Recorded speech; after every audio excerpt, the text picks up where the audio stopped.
성경 말씀 함께 읽겠습니다. 전도서 9장 11절에서 18절까지 말씀입니다.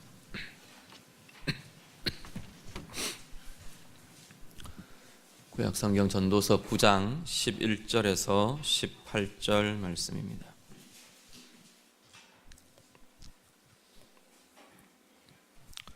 (9장 11절부터 18절) 다 같이 읽겠습니다. 내가 다시 해 아래에서 보니 빠른 경주자들이라고 선착하는 것이 아니며 용사들이라고 전쟁에 승리하는 것이 아니며 지혜자들이라고 음식물을 얻는 것도 아니며 명철자들이라고 재물을 얻는 것도 아니며 지식인들이라고 은총을 입는 것이 아니니 이는 시기와 기회는 그들 모두에게 임함이니라. 분명히 사람은 자기의 시기도 알지 못하나니 물고기들이 재난의 그물에 걸리고 새들이 올무에 걸림같이 인생들도 재앙의 날이 그들에게 호련히 임하면 거기에 걸리느니라. 내가 또 해 아래에서 지혜를 보고 내가 크게 여긴 것이 이러하니 곧 작고 인구가 많지 아니한 어떤 성읍에 큰 왕이 와서 그것을 에워싸고 큰 흉벽을 쌓고 치고자 할 때에 그 성읍 가운데에 가난한 지혜자가 있어서 그의 지혜로 그 성읍을 건진 것이 그것이라. 그러나 그 가난한 자를 기억하는 사람이 없었도다. 그러므로 내가 이르기를 지혜가 힘보다 나으나 가난한 자의 지혜가 멸시를 받고 그의 말들을 사람들이 듣지 아니한다 하였노라. 조용히 들리는 지혜자들의 말들이 우매한 자들을 다스리는 자의 호령보다 나으니라. 지혜가 무기보다 나으니라. 그러나 죄인 한 사람이 많은 선을 무너지게 하느니라. 아멘. 오늘 같이 읽으신 본문 말씀은 두 가지 상반된 이야기를 함께 들려줍니다. 하나는 지혜의 중요함, 좋은 것에 대한 이야기이고요. 지혜가 어떻게 중요하냐, 얼마나 소중한 것이냐에 대한 이야기를 알려줌과 동시에 지혜가 갖고 있는 한계에 대해서, 우리 인생의 지혜가 갖고 있는 한계에 대해서 함께 이야기를 하고 있습니다. 먼저 1절부터 12절 말씀을 보시면요, 11절에서 12절 말씀을 보시면 여기는 보면 11절을 한번 먼저 같이 읽겠습니다. 다 같이 한 번 더 읽습니다. 내가 다시 해 아래에서 보니 빠른 경주자들이라고 선착하는 것이 아니며 용사들이라고 전쟁에 승리하는 것이 아니며 지혜자들이라고 음식물을 얻는 것도 아니며 명철자들이라고 재물을 얻는 것도 아니며 지식인들이라고 은총을 입는 것이 아니니 이는 시기와 기회는 그들 모두에게 임함이니라. 아멘. 어떤 이야기를 하느냐면 앞에서부터 계속 지금 지혜에 대한 이야기들을 해오고 있습니다. 1절 이후에. 그러다가 오늘 11절에 와서 이야기하는 것은 지혜자라고 해서 반드시 선한 결과를 얻는 것만은 꼭 아니더라라는 겁니다. 반드시 지혜자는 다 좋은 결과를 얻는다, 그렇게 말하기는 어렵다라는 겁니다. 그렇지 않은 경우들이 많이 있더라는 겁니다. 빠른 경주자, 빨리 달릴 줄 아는 사람이 경주에서 이기는 것이 맞는데 그렇지 않은 경우들이 있더라는 겁니다. 용사들, 용맹한 자들, 싸움을 잘하는 사람이 전쟁에서 승리하는 게 일반적인 상식인데 그렇지 않는 경우들이 많이 있더라라는 겁니다. 지혜자들이 꼭 음식이나 재물을 얻는 것도 아니고 또 명철자들이 재물을 반드시 얻는 것만도 아니더라라는 겁니다. 똑똑하고 정보를 많이 갖고 있고 그 방법대로 행할 수 있는 사람이 꼭 좋은 결과를 얻는 것만은 아니더라 말합니다. 그러면서 12절에 시기와 기회가 다 모든 사람에게 같이 주어져 있다라고 말합니다. 이 시기와 기회는 뭐냐면 재난의 시기, 어려움의 시기, 힘든 시기, 그것들을 이야기합니다. 지혜자들이지만 지혜자이고 분별할 줄 알고 모든 걸 잘 생각하고 행할 수 있는 사람이지만 재난의 시기, 어려움의 시기가 주어지는 게 이 세상에서의 문제들이더라 라고 말씀합니다. 그러면 우리 보고 어떻게 하라는 이야기냐라는 겁니다. 한번 말씀 같이 한번 보시죠. 데살로니가전서 5장 1절에서 2절. 신약 성경 데살로니가전서 5장 1절과 2절 말씀 같이 읽겠습니다. 형제들아, 때와 시기에 관하여는 너희에게 쓸 것이 없음은 주의 날이 밤에 도둑같이 이를 줄을 너희 자신이 자세히 알기 때문이라. 아멘. 여기 지금 데살로니가전서 5장에서 말하는 것은 사실은 주님의 재림에 대한 이야기입니다. 마지막 때에 대한 이야기입니다. 일반적으로 아주 좀 더 폭넓게 보면, 광범위하게 보면 인생의 마지막 죽음까지도 우리가 볼 수 있고요. 더 일반화시킨다면 아마 재난의 시기 이렇게 보셔도 될 겁니다. 근데 5장 1절에서 말하는 것은 분명히 5장 1절 2절에서 말하는 것은 주의 날의 이름에 대한 이야기입니다. 주님의 날이 언제일지 사실은 아무도 모른다. 시기와 때는 아무도 모른다. 어떻게 표현하냐면 도적같이 이르게 될 거다. 어느 날 문득 갑작스럽게 도둑이 알리지 않고 갑자기 집을 이렇게 쳐들어오는 것처럼 주님의 날도 갑작스럽게 이르게 될 거다. 그런데 뭐라고 말하냐면 형제들 너희에게는 이 시기에 관하여 쓸 일이 없다. 그건 우리가 예수 그리스도를 믿고 주님의 말씀의 교훈들을 받고 있는 우리들이 이 시기가 불현듯이 올 것이라는 걸 알고 있기 때문이라는 겁니다. 그 뒤에 3절 4절 쭉 내려가면서 데살로니가전서에서 뭔 이야기를 하느냐면 불현듯이 알지 못하는 시기에 갑작스럽게 임하기는 할 텐데 주님 안에서 깨어있는 이들은 가까워 오고 있다는 것을 알 수 있다. 알고 있는 이들이다. 그들에게는 결코 도적같이 이르는 날들이 되지 않을 거다라고 말합니다. 이건 예수님 잘 믿는 사람들, 성령으로 충만한 사람들에게는 예수님이 내가 몇 날 몇 시 너희에게 갈 거야, 예수님이 오실 거야, 이렇게 알려준다는 이야기는 아닙니다. 그런 것 때문에 지금 미혹되고 또 어려움을 겪는 분들도 많이 있는 것 같아요. 그런 이야기는 전혀 아닙니다. 왜 도적같이 이르는 게 안 된다고 하느냐면 불현듯이 오실 것을 알고 있기 때문에 준비한다는 이야기입니다. 우리가 깨어있고 우리가 준비하고 주님의 오실 날을 기대하고 주님이 행하실 것들에 대한 기대와 준비들을 하고 있기 때문에 그날이 도적같이 이르는 것처럼 갑작스럽게 황망하게 그렇게 겪는 일이 되지는 않을 거다라고 말씀하는 겁니다. 오늘 이 본문을 통해서 오늘 우리 본문, 오늘 우리가 같이 보신 본문까지를 우리가 같이 본다면 지혜자들, 하나님의 자녀들, 하나님의 백성들이라고 해서 어려움의 시기가 없느냐? 있다는 겁니다. 재난의 일들이 일어나지 않느냐? 일어난다는 겁니다.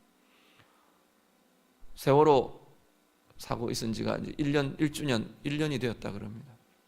작년에 참 그 난리를 아픔과 고통 속에서 겪고 우리가 또 보고 함께 침통해야 하던 그 시점들 우리가 생각해 보면 그 안에 믿는 이들도 많이 있었어요. 믿음의 자녀들도 많이 있었고요.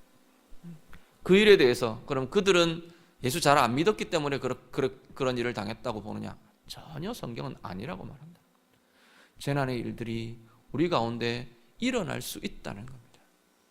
아픔 우리 가운데 일어날 수 있다는 겁니다. 오늘 11절 말씀의 예를 들어보면 잘 믿는 이들, 하나님 앞에서 경건한 이들인데 경주에서 지는 때가 있다는 겁니다.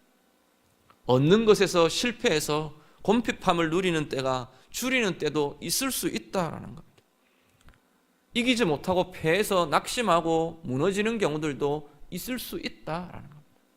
문제는 우리가 뭘 해야 하느냐라는 겁니다. 준비할 수 있어야 한다는 겁니다. 데살로니가전서 5장 1절 2절은 그 이야기를 합니다. 우리들이 알기에 그것이 우리에게 임할 수 있다는 것을 알기에 하나님 앞에서 준비하고 깨어 있는 이들은 주의 날이 이를 때에 오히려 기대로 감사로 주님 앞에 맞으며 나아갈 수 있을 것이라는 겁니다. 오늘 본문으로 이야기하면 준비하며 하나님 앞에서 우리가 말씀으로 준비하고 우리의 인격과 마음으로 준비하고 어려움이 있을 때 어떻게 해야 하는지를 우리가 고민하고 훈련하고 대처하는 사람들은 하나님의 방법으로 그 어려움의 시기를 대응할 수 있을 것이라는 겁니다. 실패가 있을 때 하나님의 방법으로 그 실패에 대응할 수 있고요. 우리 가운데 패배가 있었을 때, 실수가 있었을 때, 무너짐이 있었을 때 하나님의 방법으로 빨리 일어서고 빨리 회복하는 길이 준비하며 함께 해가고 있는 그들에게 있을 것이라 말씀한다는 겁니다. 오늘 예배하시는 우리 성도님들, 여러분 안에는 미리 준비되어 있으시고 어려움들이 만나질 때 하나님의 방법으로 오히려 다른 것들을 이루어 갈 수 있고 이기고 승리하고 변화되어 갈 수 있는 힘이 우리 모두에게 있으시기를 간절히 바랍니다. 13절에서 16절 말씀이요, 무엇 이야기를 하냐면 하나는 13절부터 15절까지는 지혜의 중요성, 지혜가 얼마나 중요한가를 이렇게 보여줍니다. 어떻게 이야기하느냐면 한 작은 성읍이 있는데, 어떤 자그마한 성이 하나 있는데 아주 큰 세력을 가진 왕이 이 성을 쳐들어왔다는 겁니다. 쳐들어와서 에워싸고 공략을 하고 공격을 하는데 객관적인 전력의 비교를 보면 이 큰 왕의 공격을 절대 막을 수 없다는 겁니다. 분명히 다 함락될 텐데 중요한 것은 그 성 안에 아주 가난한 지혜자가 있었다. 가난한 지혜자, 작은 성, 이것은 아주 이 세상적인 비교에서의 아주 작음을 이렇게 자꾸 대조해서 보여줍니다. 작은 지혜자 하나가 있었다는 겁니다. 아무런 힘 없는, 세력 없는 지혜자가 한 사람 있었다. 그런데 그 지혜자 때문에 성읍이 건짐을 받았다라고 지금 말합니다. 세상의 방법으로, 세상의 기준으로 보면 큰 세력, 큰 힘을 가진 자가 이기는 것이 당연해 보입니다.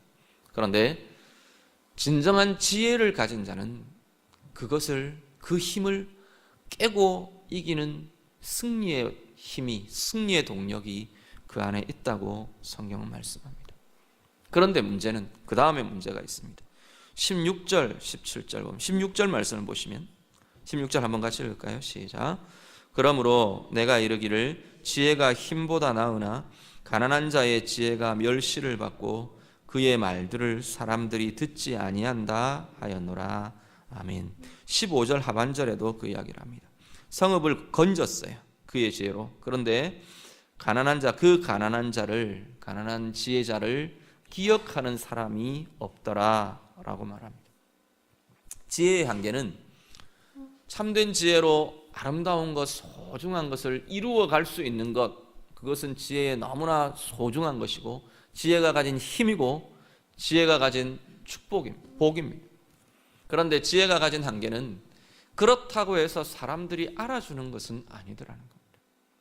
오히려 멸시받을 수 있고요, 오히려 잊혀짐이 될 수 있고요, 아무런 드러남이 없이 쓰러져 버릴 수 있는 게 지혜가 가지고 있는, 이 인생에 품고 있는 지혜가 가진 한계들이라는 겁니다.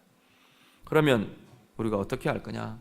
한 가지는 지혜를 바라보는 우리의 입장에서, 우리가 지혜를 보는 입장에서 우리가 하나 적용할 것은, 한 가지는 지혜를 알아볼 수 있어야 한다는 겁니다. 세상 사람들은 참된 지혜를 못 알아보더라도 우리는, 하나님의 사람들은 진짜 지혜가 무엇인지를 알아볼 수 있어야 할 것이라는 겁니다. 잠언 22장 말씀 한번 보겠습니다. 잠언 22장 17절 18절 말씀. 잠언 22장 17절 18절 같이 읽습니다. 너는 귀를 기울여 지혜 있는 자의 말씀을 들으며 내 지식에 마음을 둘지어다. 이것을 내 속에 보존하며 내 입술 위에 함께 있게 함이 아름다운지라. 아멘. 귀를 기울여 듣고 마음에 두고 입술에 그 지혜를 함께 있게 하면 삶이, 인생이 아름다울 거라 말씀합니다. 힘이 우리를 아름답게 해주는 게 아니고요, 행복하게 해주는 게 아니고, 세력이 우리를 승리하게 해주는 것이 아니라고 말합니다. 진정한 지혜, 참된 지혜, 나중에 또 보겠지만은 결국 이 참된 지혜는 하나님의 지혜, 하나님의 뜻, 하나님의 지혜, 그것이 있는 사람들은 그것이 마음에 있고, 이 잠언 22장 표현대로 그 지혜가 마음에 있고 그 지혜를 귀로 듣고 그 지혜를 입술에 두고 하는 사람들은 인생이 아름다울 것이라 말씀합니다. 오늘 우리 안에 하나님의 지혜를 흘려버리지 않는 그 힘과 지혜가 우리 가운데 있으시기를 간절히 바랍니다. 세상 사람들처럼 내가 가진 세상의 기준에 맞지 않기 때문에 그냥 무시하고 흘려버리고 알아볼 수 없고 그런 채로 그렇게 살지 않으시길 바랍니다. 우리가 하나님의 지혜와 하나님의 마음들이 우리의 입술 위에 있고 우리의 마음에 있고 그 지혜를 향해 우리가 귀 기울여 듣고 그것이 우리의 마음을 움직이고 그것이 우리의 발걸음과 우리의 손길들을 움직이는 힘이 되는 그 지혜의 권세가 우리 모두에게 있으시기를 간절히 바랍니다. 그리고 한 가지는 뭐냐면 이 지혜의 한계를 이야기했는데 알아주는 사람 없고 잊혀질 수 있고 인정받지 못할 수 있다라는 사실을 우리가 그대로 받아들일 수 있어야 한다는 겁니다. 내가 정말 좋은 것을 했는데 내가 정말 중요한 일을 했는데 아무도 몰라주는 것 있을 수 있다는 겁니다. 우리 주님 그러셨던 것처럼 대표적인 존재가 우리 예수님이시잖아요. 그 길을 걸어가는데 아무도 몰랐어요. 아무도 몰라줬어요. 심지어 누구들까지요? 제자들까지도. 예수님이 죽으시고 부활하시고 그 이후에 많은 일들이 일어나기까지 제자들조차도 예수님의 의미, 예수님의 죽으심, 그것이 무엇인지 몰랐다는 겁니다. 요한복음 1장은 빛이 어둠의 빛이었는데 그 어둠이 빛을 알아보지 못했다 그랬어요. 오늘 우리가 예수의 뒤를, 예수의 제자로 예수님의 뒤를 따른다고 하는 우리들이 사람들의 인정, 사람들의 알아줌, 이것에 매이는 것은 참된 지혜에서부터 우리를 실족하게 하고 실패하게 합니다. 내가 정말로 많이 헌신하고 정말로 하나님의 나라를 위해, 하나님의 뜻을 위해 내가 이런 것들을 갖고 있고, 또 아니면 내 뜻이 이렇게 옳고 이렇게 바른데 사람들이 몰라주고 사람들이 반응해주지 않고 따라주지 않는 것, 그것이 우리 안에서 분노로 또 아니면 미움으로, 시기로, 우리 안에 마음의 다듬으로 그렇게 작용하게 되면 우리 자신이 지혜에서부터 떨어져 나가게 됩니다. 그 순간까지는 내가 하나님의 지혜에 붙들려서 하나님의 지혜로 일한 사람이었을지 모르지만 그것이 내 마음에 자리 잡는 순간 하나님의 지혜로 나는 더 이상 살 수 없는 사람이 되어버리더라는 겁니다. 내 속에 있는 시기 때문에, 내 속에 있는 분노 때문에, 내 속에 있는 알아주지 않는 그 섭섭함 때문에 나는 더 이상 하나님의 지혜로 사는 삶이 되지 않더라는 겁니다. 평안이 깨어지고 흔들리고 또 다른 악이 내 안에 쌓이고 결국은 그 일들이 우리 가운데 일어난다라고 말씀합니다. 성경에 아주 이 상황에 정확하게 살았던 예가 한 사람이 있습니다. 사울이라는 사람. 신약의 사울 말고요, 구약의 사울. 굉장히 능력 있는 사람이었고 왕으로서, 뛰어난 왕으로서의 자질과 좋은 아주 바탕들을 갖고 있었던 사람입니다. 그런데 사람들의 인정이라는 이것에 사울의 마음이 묶여버립니다. 물론 그 이전에 하나님과의 문제들이 생겨납니다. 그러면서 사람들의 인정과 말에 매이는 것들이 같이 병행되어서 나타나긴 합니다. 네, 결정적인 것이 사람들의 말과 사람들의 인정, 사람들의 높여줌, 이것이 사울의 발목을 붙들어 버립니다. 자기가 아닌 다른 사람 다윗을 높이고 다윗을 인정해주는 그 사람들의 소리가 이 사울을 나머지 생애를 불행으로 몰아갑니다. 더 이상 하나님의 지혜로 분별할 수 없게 하고요, 더 이상 하나님의 마음으로 평안을 누릴 수 없게 합니다. 그래서 악한 영의 미혹에 넘어가고 지금으로 말하면 우울증과 정신분열에 시달립니다. 자기 아들을 향해서도 창을 던지고 갑작스럽게 그냥 이 분노가 조절되지 않는 이 분노에 치밀어 올라서 발악을 하고 이런 것들이 사울 가운데 나타나는 걸 보게 됩니다. 오늘 혹시 우리 안에 이런 모습들이 있지 않나, 여기까지는 아니라도 혹시 이 출발선에 초입에 우리가 계속 들락거리지는 않는가, 우리 자신들을 돌아보실 수 있기를 바랍니다. 사람들 나 몰라줄 수 있다는 것 인정하고 수용하실 수 있기를 바랍니다. 내 사랑하는 사람들이 몰라주면 더 속상하잖아요. 내 가까운 사람들이 몰라주면 더 화가 나고 더 섭섭하고 그럴 수 있습니다. 저 사람은 나를 알아줘야 될 텐데, 그런데 그 사람이 몰라주면 더 섭섭할 수 있습니다. 그런데 성경은 몰라줄 수 있다는 겁니다. 그게 어쩌면 사람들 관계에서, 사람들 마음에서는 훨씬 더 자연스러운 거라고 오히려 말합니다. 잊혀지는 것, 몰라주는 것, 인정받지 못하는 것, 그것이 오히려 더 자연스러운 거다라고 성경은 말씀합니다. 그럴 때, 그런 순간에 정말로 하나님의 지혜로, 하나님의 마음으로 붙들려질 수 있는 은혜가 우리 모든 성도님들에게 있으시기를 간절히 바랍니다. 17절 18절이요, 우리 한 번 더 같이 읽겠습니다. 다 같이 읽습니다. 조용히 들리는 지혜자들의 말들이 우매한 자들을 다스리는 자의 호령보다 나으니라. 지혜가 무기보다 나으니라. 그러나 죄인 한 사람이 많은 선을 무너지게 하느니라. 아멘. 여기도 보면 오늘 앞에 부분, 우리 13절에서 16절, 여기서부터 이렇게 연결해서 이야기합니다. 큰 왕의 세력을 아주 가난한 지혜자의 지혜로 막을 수 있었던 것, 그것과 좀 연결되어서 보셔도 괜찮을 겁니다.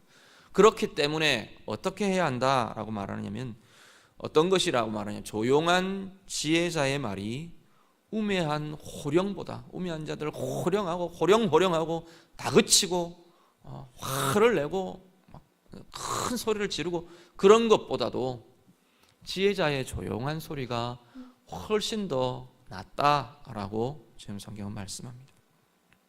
지혜의 중요성, 그러면서 지혜의 한계를 또 하나 이야기를 하는데 뭐라고 말하느냐면, 죄인 한 사람이 많은 선을 무너뜨린다라고 말합니다. 지혜자가 이렇게 쌓아 올린 공들, 잘 해놓은 것들, 작은 죄 하나가 무너뜨릴 수 있다는 겁니다. 개인으로 보면 내가 하나님의 지혜로, 또 아니면 하나님이 주시는 어떤 분별을 가지고 잘 쌓아 올린 내 삶의 공적들, 또 아니면 내 삶에 잘 해온 것들, 그것이 작은 죄 하나에서부터 하나님 앞에서 판단 잘못한, 마음에 갖지 못한, 품지 못한 마음 하나에서부터 그것이 와르르 무너져 내릴 수 있다라는 겁니다. 공동체로 보면요, 많은 사람들이 하나님에 대한 열심으로, 또 아니면 함께하는 사랑으로 잘 쌓아 올린 좋은 공적과 업적들, 좋은 것들이 아주 작은 수의 범죄와 작은 수의 죄와 작은 수의 어떤 허물들로 인해서 틈이 나고 허물어지는 그러한 일들이 일어날 수 있다라고 성경은 말씀합니다. 그러면 우리가 어떻게 할 거냐? 하나는 조용한 지혜의 소리에 귀 기울일 수 있어야 합니다. 우리가 지혜를 듣는 자의 입장에서는 지혜의 소리에 귀를 기울일 수 있는 것이 우리의 모습일 수 있어야 합니다. 그런데 이 지혜의 소리는 앞에 이야기하는 것처럼 큰 소리로, 강압으로, 어떤 이런 걸로 잘 다가오지 않는 것 같아요.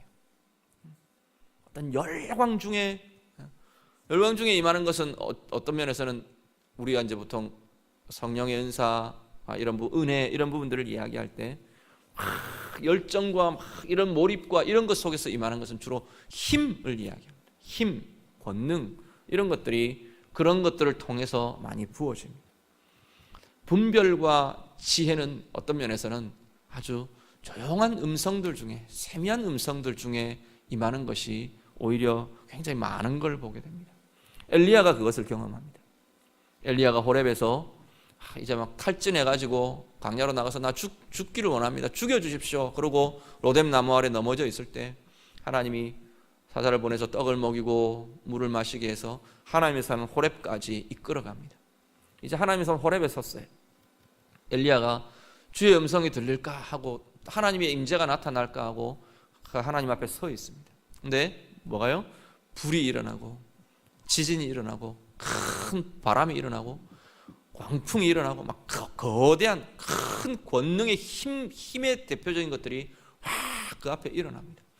그 속에 하나님이 나타나시려나, 그 속에 하나님이 나타나시려나 들여다보는데 하나님의 임재가 일어나지 않습니다.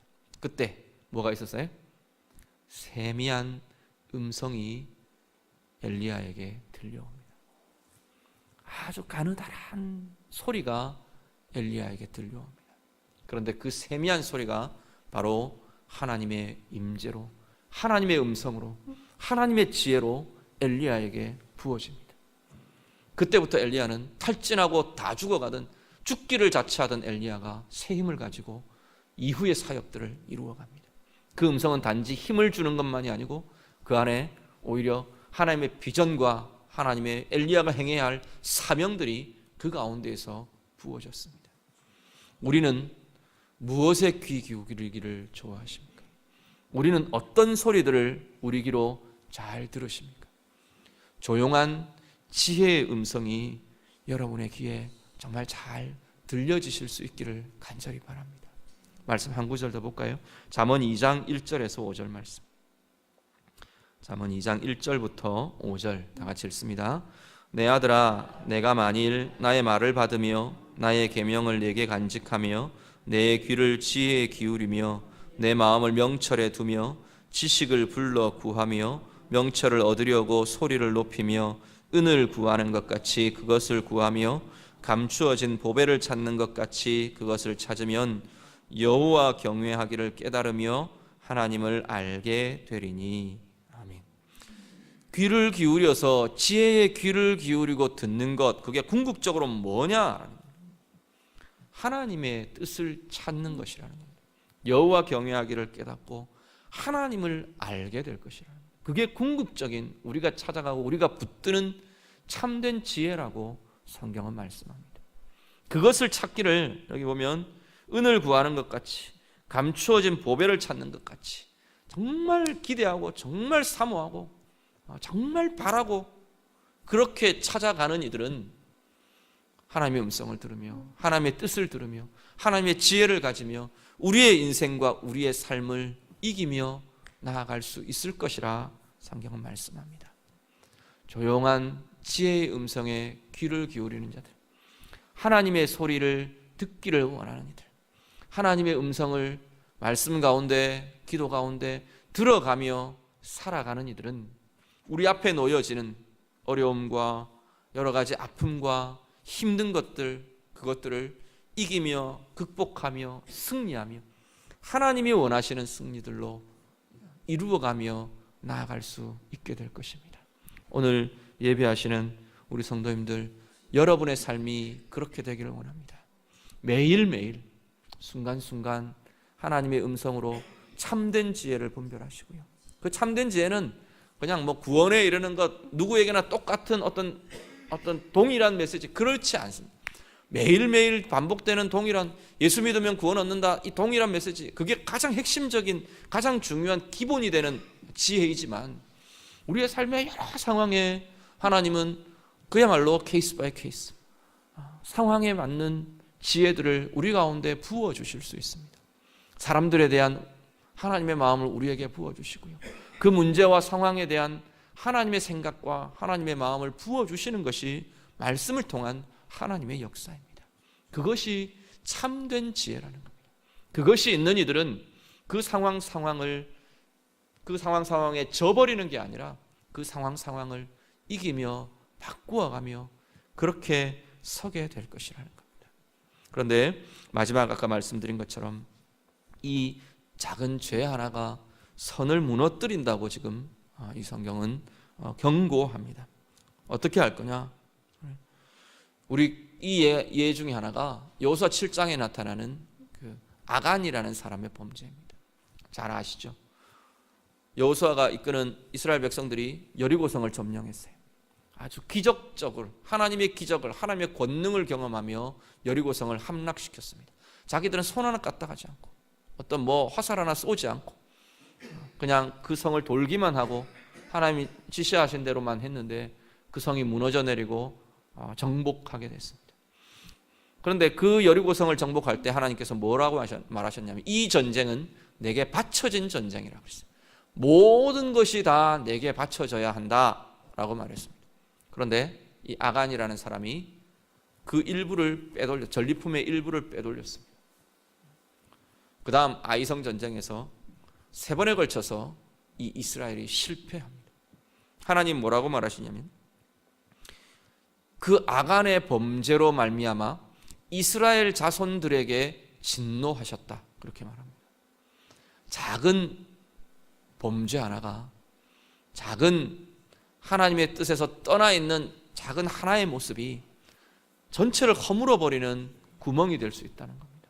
우리 옛날에 그런 옛날 그 이야기들 아마 들으신 것들이 있을 겁니다. 뚝이 있는데 절절절절절 이렇게 작은 틈 사이로 뚝에서 물이 흘러내리는 걸 보고 소년 하나가 주먹으로 막다가 이렇게 2주먹으로 막다가 온 몸으로 그 뚝을 막아서 그 마을을 건져냈다는 이야기. 그 작게 새는 그 물이 새는 그 구멍을 그냥 두면 터져버리는 거예요. 뚝이 터져버리는 거예요.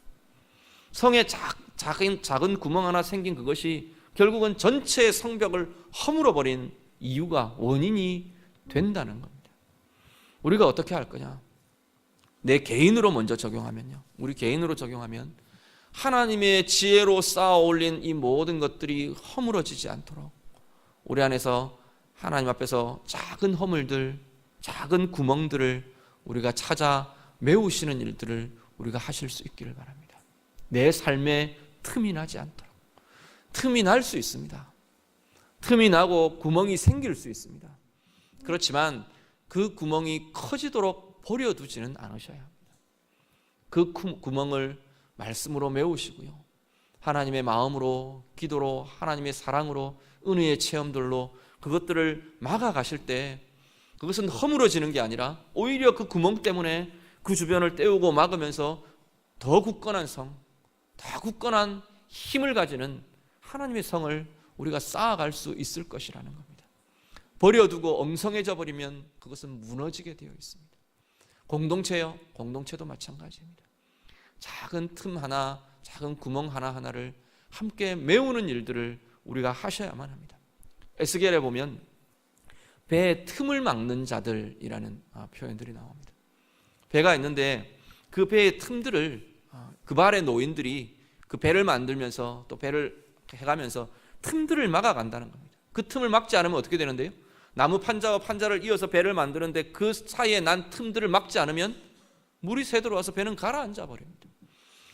배의 틈을 막는 자들이 그 배가 든든하게 건강하게 물에 떠 있을 수 있도록 세워가는 자들이라는 겁니다. 공동체에서, 교회에서, 우리의 가정에서, 우리의 삶에서 우리가 이 배의 틈을 막을 수 있는, 성에 허물어져가는 성벽들, 그 구멍들을 메울 수 있는 자들이 되어주실 수 있기를 간절히 바랍니다. 구멍을 내는 자들이 아니고요, 구멍을 막아가고 구멍을 메워가는 나의 기도가, 나의 말씀이, 나의 사랑이, 나의 수고가, 나의 헌신이 우리 교회에, 우리의 가정에 구멍을 메워가고 틈을 막아가는 그러한 힘을 가진 소중한 주의 자녀들 될 수 있기를 간절히 바랍니다.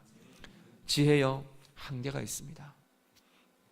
중요한 것은 무슨 한계가 있는지, 어떤 한계가 있는지, 그 한계를 우리가 어떻게 받아들이고 어떻게 대처해야 하는지를 알고 세워가는 것입니다. 하나님 안에서 정말로 우리가 인정해야 될 부분들을 인정할 수 있고, 사람들의 인정에 매이는 게 아니라 수용하고 받아들일 수 있고, 나를 정말로 인정해 주시는 하나님이 계신다는 것을 우리가 기억할 수 있고, 우리 안에 일어나는 내 개인적인 삶에 일어나는 작은 틈들, 구멍들, 우리 공동체에 생겨나는 작은 틈들, 구멍들, 서로가 아름답게 하나님의 말씀으로, 주의 사랑으로, 기도로 막아가는, 메워가는 그 은혜의 힘이 우리 모두에게 있으시기를 우리 주님 이름으로 축복합니다. 기도하겠습니다. 말씀 가지고 이제 함께 기도하기를 원합니다. 우리에게 있는 한계들 하나님 앞에 좀 고백하셨으면 좋겠습니다. 하나님, 우리가 아무리 지혜롭다고 해도, 아무리 복의 사람들이라고 해도 우리 가운데 아픔도 있고 어려움도 있는 것을 고백합니다. 우리 같이 기도하시고요. 하나님, 내가 하나님의 말씀으로 준비하고 또 하나님의 말씀과 주의 도우심으로 이것들을 대응하고 이겨가는 힘이 하나님 우리들 가운데 있게 해주십시오. 우리 같이 기도하시고요. 내가 사람들의 인정을 받지 못한다 해도, 내 지혜가, 내 밝음이, 내 수고와 헌신이 사람들의 인정을 받지 못한다 해도 하나님 앞에서 내가 아름답게 하나님의 인정 앞에서 감사하며 기뻐하며 온전히 수용하며 그렇게 나아갈 수 있는 은혜의 사람 되기를 원합니다. 우리 같이 기도하시고요. 마지막으로 나를 무너뜨리게 하는 작은 구멍들, 죄의 구멍들, 허물의 구멍들 메워가기를 원합니다.